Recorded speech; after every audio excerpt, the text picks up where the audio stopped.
Hello, I'm Dr. Chad Hawk with Dr. Steve Hoffman with this week's Mastery Moments.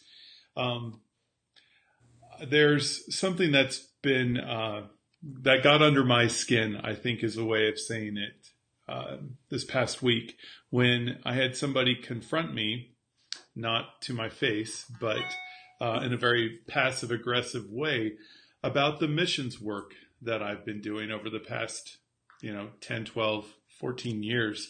And their comment was, all you're doing is going there, adjusting a few people, and then you come home and you expect all this glory from it. And all you're really doing is a great disservice because one adjustment can never change a person. And because of the position this person has been in our profession, I've been I'm not going to mention any names, but I will say I completely disagree with that.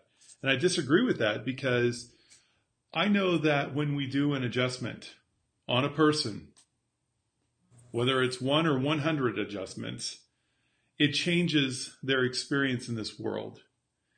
And I think that's the premise, that each adjustment that a tonal practitioner gives should be given with that respect. Mm-hmm. Because we never know how long our life is going to be. A moment from now, I could pass away.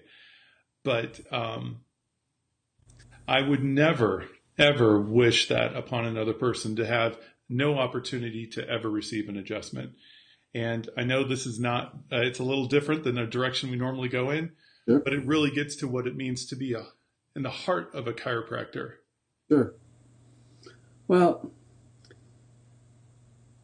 fortunately, I don't know who this is, so gloves are off. I'm ready. And, the name isn't important, but the mindset is. I get the concept, but even more so, we tend to perhaps bias our commentary if we know and understand who the other individual is, and I don't, so I don't care.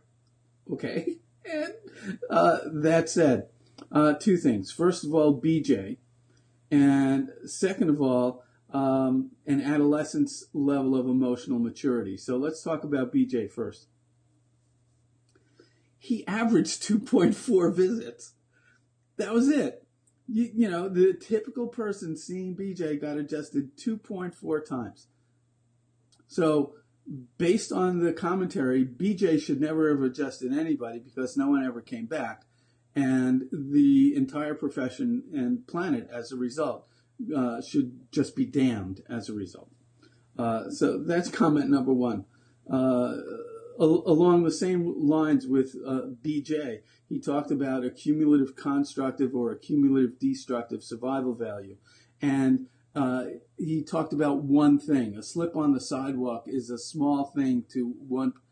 You know what?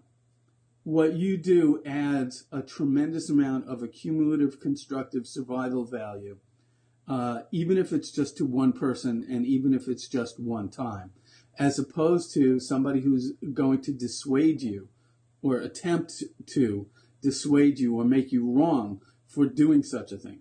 That can only be perceived as having a cumulative destructive survival value, and you know where I stand on that.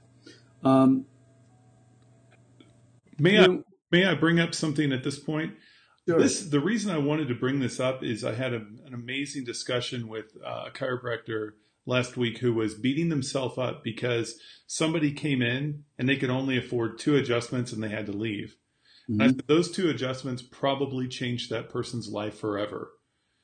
And I think that that's one of the approaches that some of the care plans that we do today, we undervalue the power of one adjustment. Not that I think anybody should have one adjustment. That's not Sure. my intent. It's just that we don't respect the magnitude of what an adjustment gives at that time. Yeah. But Chad, I think it's apples and coconuts. I think the important thing to understand when we take commentary from another person and take it to heart is to recognize where that commentary could be coming from. And in my mind, where it comes from is an adolescent's level of emotional maturity.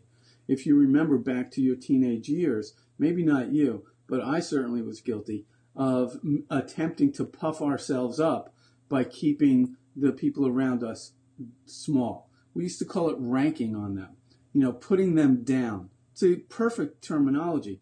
I'm going to put you down in order to put me up. Yeah. Whereas an emotionally mature adult, even if they disagree, will attempt to raise the people around them up rather than put the people around them down. Exactly. And so if for no other reason, I fault the commentary on that. Don't know what his or her intention was, but to attempt to make you feel small for doing what you do, for the not few but thousands of people that you do it for. And my brain just goes, well, did he fall down and hurt his head? What happened? Well, and trust me, it doesn't bother me. What bothers me is how that mindset has infiltrated into our profession and makes chiropractors feel less than.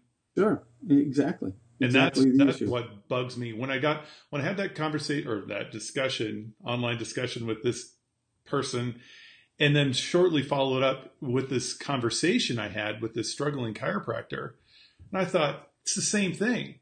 It's identical. There's no difference. And it has to end. It has to end. Yeah. Take MC2. Learn the power of a tonal adjustment. Get involved in Simplicity. Start Mastery Coaching. My goodness, you have the resources of the kingdom right in front of you. We're here to help. Indeed. Chad, quick story. I just got a testimonial from a student at Texas College who was in an accident a year and a half ago, has been under regular chiropractic care, good chiropractic care. And during the course of the seminar, I found an anterior T12, adjusted it the way we adjust it, and unsolicited testimonial comes back and goes, I haven't been able to take a normal deep breath since the accident, and I have since the adjustment at the seminar. The problem, Chad, is most of the public doesn't even know what a normal deep breath is. Okay? Indeed, we're born compromised, and that then passes as normal. So, this is Reggie's old Valley of the Blind. Should he have only ever told that story if only one person showed up? I can't help myself. Yeah. Well, thank you. Everybody out there, we appreciate you watching these videos. We do ask that you share them with other people. You never know how far reaching. You never know. And we are here to serve you. Please, please, please share this with others. Thank you so much, everyone. Oh, go ahead. Or just one. Just share it with one. That's right. The power of one, right? There you go. The power of one. Thank you, everybody. Have a great day, everybody. Bye-bye. Bye.